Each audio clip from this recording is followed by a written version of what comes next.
Hey, welcome. Today, we're going to solve an English grammar puzzle that, let's be honest, trips up pretty much everyone at some point. Using Michael Swan's absolutely brilliant guide, Practical English Usage, we're diving headfirst into the world of countable and uncountable nouns. So, picture this. You're in a cafe, ready to order. It seems like the simplest thing in the world, right? But this is exactly where a really common and kind of confusing English grammar mystery begins. You can walk up and say, "I'll have 2 coffees, please," and nobody bats an eye. It's totally normal. But what if you asked for 2 waters? It just sounds a little off, doesn't it? So why? What is the hidden rule that's going on here? Well, the good news is, this isn't just some random, frustrating rule designed to make your life difficult. Nope. It's actually part of a system. See, English grammar puts every single noun into one of 2 big categories. And once you get that system, ordering drinks and a whole lot more is going to get crystal clear. Okay, let's get into it. Every noun in the English language, I mean every single one, falls into one of 2 camps.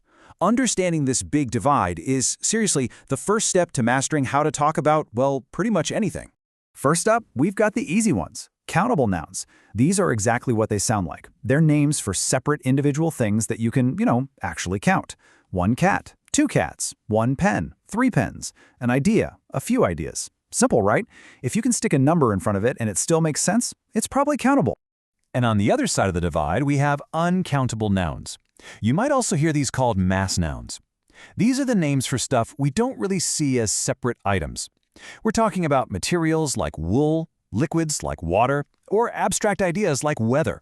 We just see it all as one big mass, so we can't say 1 water, 2 waters. And because of that, they almost never have a plural form. So here's the real takeaway. A countable noun, like hour, can be singular, 1 hour, or plural, 2 hours. But an uncountable noun, like money, well, it usually just has that one form. You don't have monies.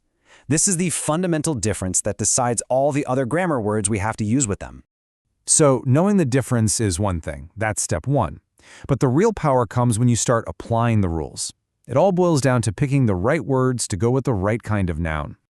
Just look at this flowchart. It perfectly shows the split-second decision your brain makes every time you speak. You start at the top. Are you talking about a specific one that the other person knows about? If yeah, you use the. Simple.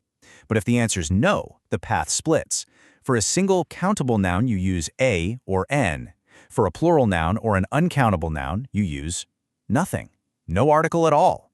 And this same logic applies to a bunch of other words too. You can almost think of them as little code words that signal what kind of noun is coming next.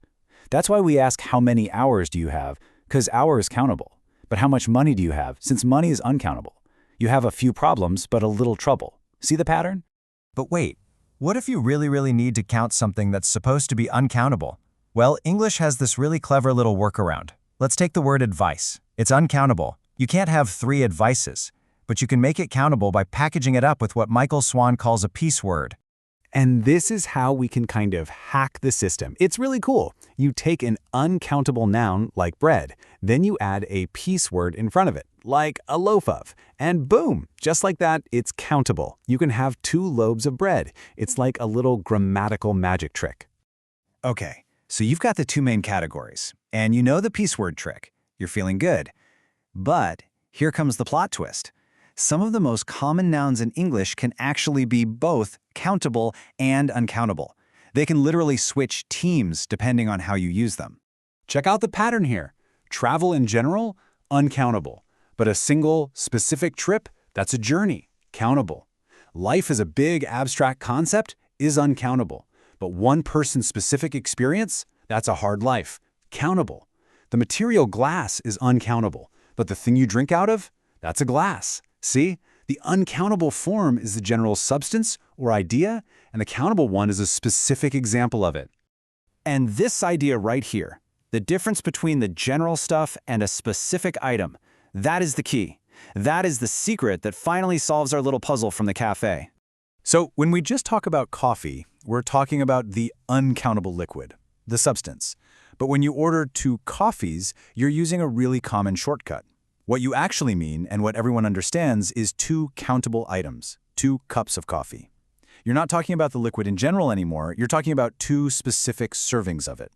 Now, before we finish up, here's a rapid-fire list of some common troublemakers. These nouns are uncountable in English, even if they might be countable in your own language. Words like accommodation, baggage, furniture, information, news, slang, and work. Definitely keep an eye out for those. Okay, let's tie all of this together. I know these rules and exceptions can feel like a lot to remember, but they all point back to one single core idea. And once you really get that idea, you're going to find yourself speaking with a lot more confidence. See, this isn't really about memorizing a bunch of rules. It's about a perspective. It's a way of looking at the world.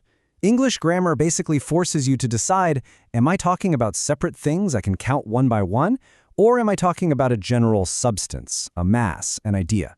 Once you start thinking that way, the right words just start to feel more natural.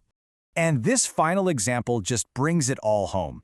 In the first sentence, love is a big, abstract, uncountable concept. But in the second, a hard life refers to one person's specific, individual, and therefore countable experience. It is the exact same principle, whether you're talking about something as profound as love or as simple as a cup of coffee.